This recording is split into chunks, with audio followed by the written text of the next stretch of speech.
Hello and welcome to Tea Time, where we bring you the biggest entertainment stories. But this afternoon, it's not business as usual. I'm Tokunbo Taiwo, and I'm here with my tremendous crew, the drop-dead gorgeous Elsie Godwin, and the personality with the most swag, Ife Oshunkeye.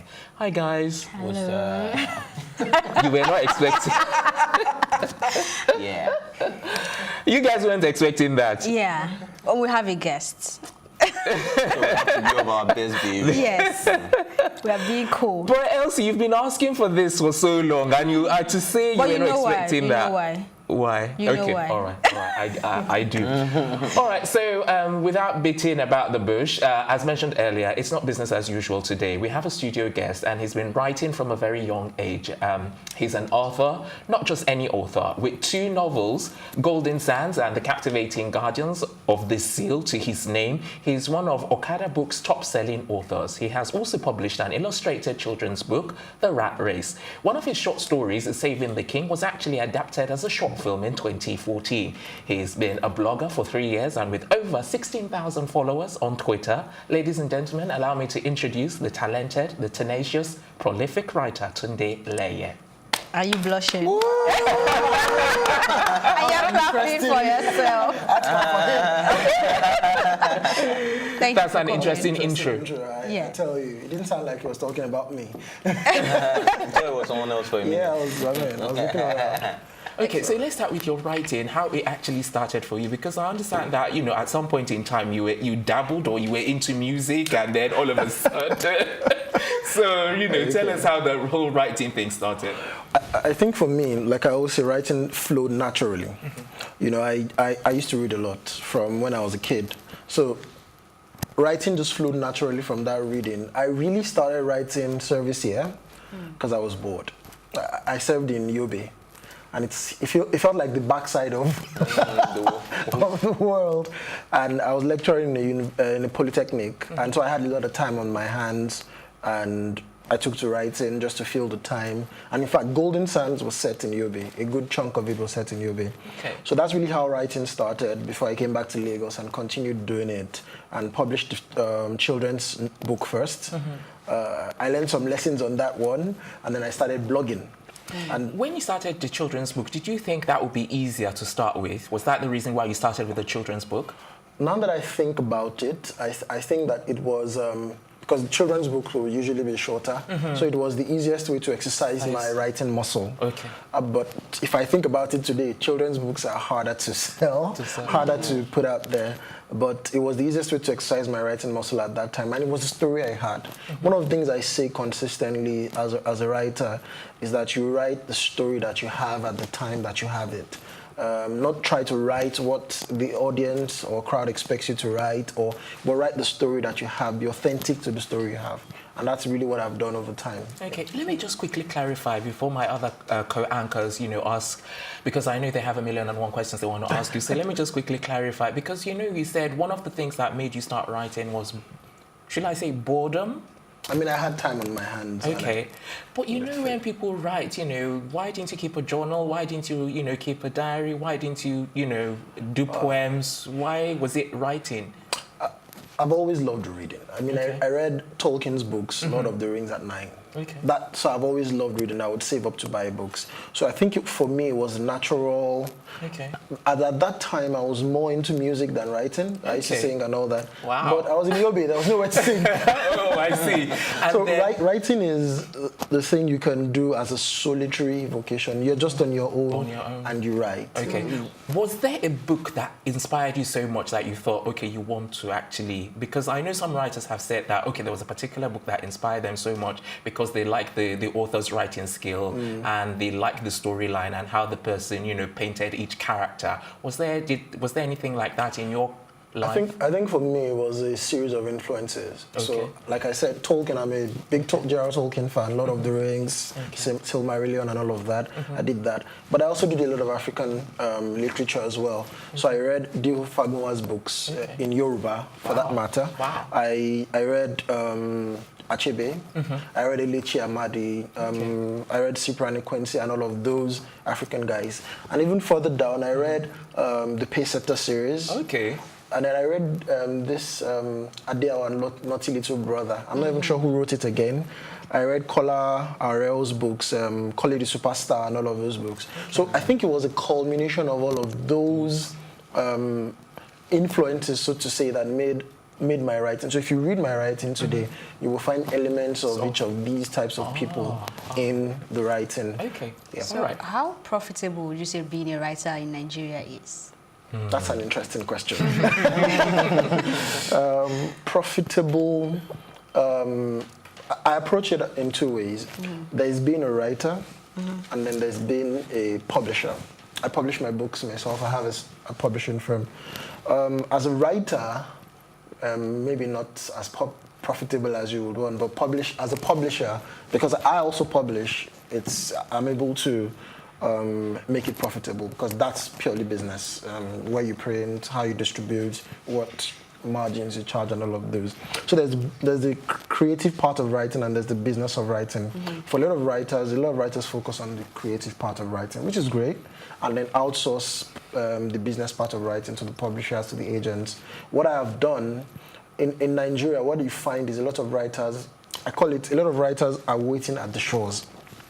So our writing a lot of time is like auditioning, and I'll explain what I mean. So you write and then you audition for the Western audience so that they'll come and carry you and go to the West, where writing is profitable. That's what a lot of our writers do. So you find guys in Achebe's generation did that, guys in Okendibe's generation did that. Even guys in my generation have done that. I don't want to mention names so they come and beat me up. But I know a couple of guys that are in my generation of writers that have done that. I know guys that are in the next generation of writers that are doing that as well.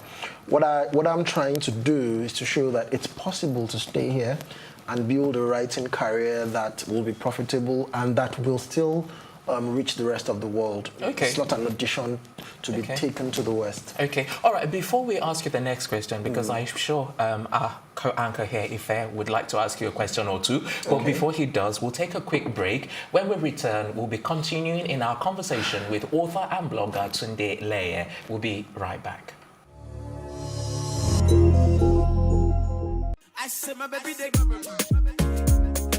It's where the big stories live. This is Plus TV Africa. When I did it, I was full on, hands-on on the whole project. So how did you deal with it? All of that negativity? I got depressed, obviously. Duh. Haven't you heard? I've got two of the hottest topics currently trending on social media. If you've seen the word Senate trending on Twitter, that's because the Nigerian police force has gone Trump style. I haven't shared this with anyone, but I reckon I get about like 100 people asking for help a day. That's a fact. I can prove that.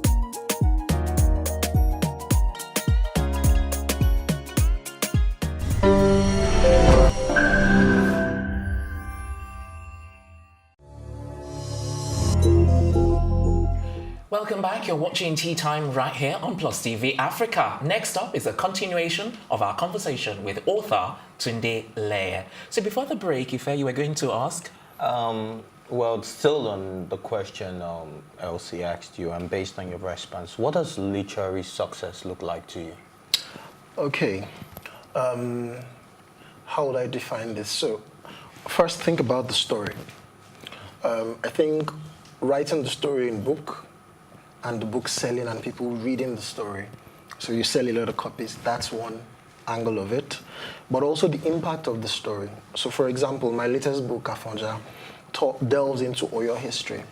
And if you think about it, the impact of that I've observed has been to spark an interest in young Nigerians that would ordinarily not be aware of, things around that period of history, beginning to spark an interest in interrogating and investigating history. For me, that's also a measure of literary success. If you think about a good example of this, would be Achebe's Things Fall Apart. So Things Fall Apart, in terms of sales, it's one of the top-selling books in Africa, but also in terms of the impact of the book on people, of the story, and in terms of the number of media that the story has been adapted into, stage, TV, even film, and all of that type of thing. For me, that's the measure of what I would classify as literary success. When you're commercially successful, when impact is made, and when the story is transformed from just your book into other media that will expand the reach of the story. Okay, Yeah, let's- okay, go ahead, sorry. go ahead. I saw a book once online, Understanding Women, and it was this big. That really fair. Okay, so I really want to know how you guys do it, writers. How do you write from a woman's standpoint? How Even when easy you're a is it to man. write a female character as a man? Interestingly, one of my most successful stories I wrote as a woman. It's called Finding Hobby, and it was on my blog. It was a series, 24 episodes. And for the first 12 episodes, people thought I was a woman. In fact, the mannerism of the character and all of that. I think it's about, writing is about imagination.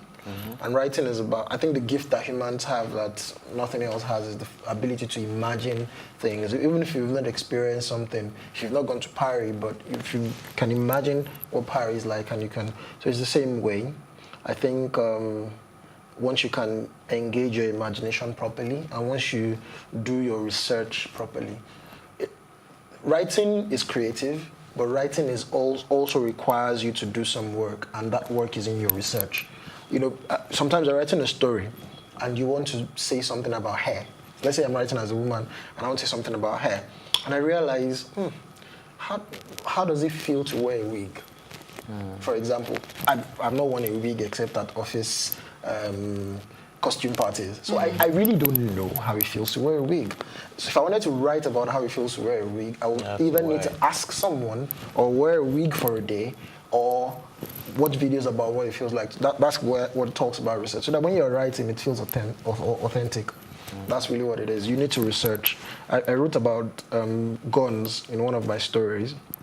And I'm sure that time, if you open my browser history, you'd assume I was planning something. Because it was about guns, and you'd have wondered what was going on. So, Okay, so based on Ife's question, your most recent work, like how long did that take you to research and then bring forth?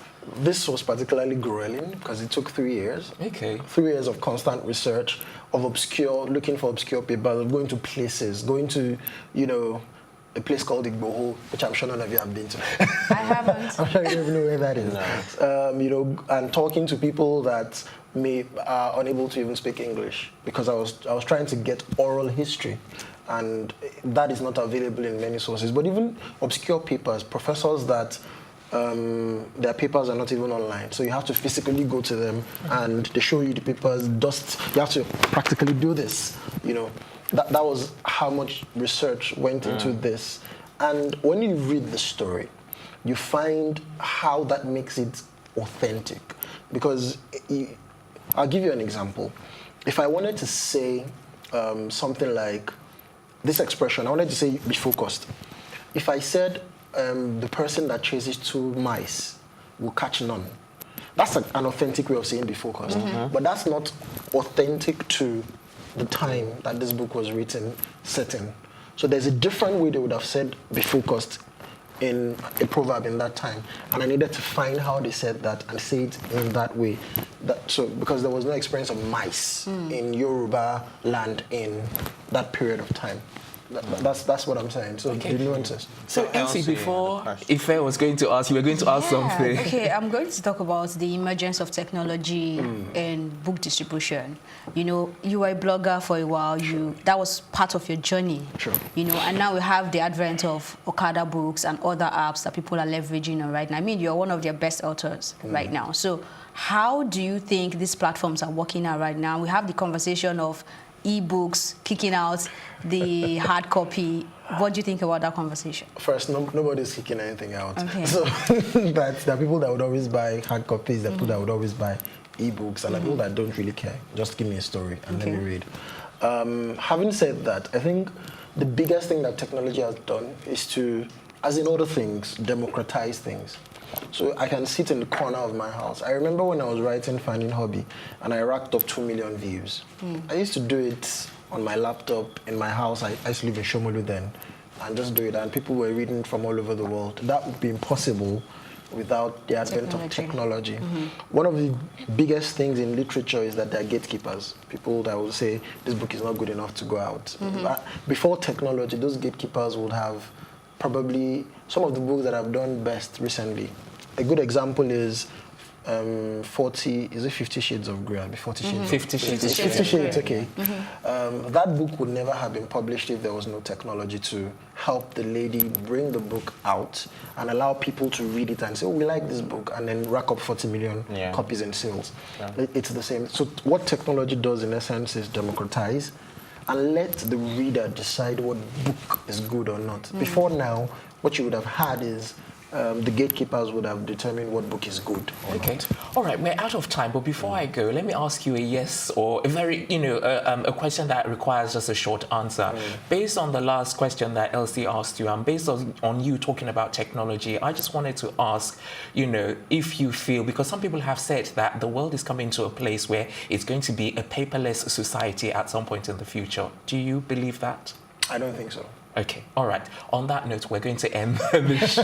We haven't got time. I would have wanted to delve deep into what your reasons are. Unfortunately, that's precisely where we're going to wrap up this afternoon. We're back tomorrow with brand new episodes of the program. Until then, a big thank you to my co-anchors, Ife and Elsie, the entire production team, and of course, our studio guest on the program, Tunde Leye. Thank you very much indeed for coming on the show. You're welcome. I'm Tokunbo Tai. We're saying thanks for watching, and from all of us here, have yourself a lovely evening.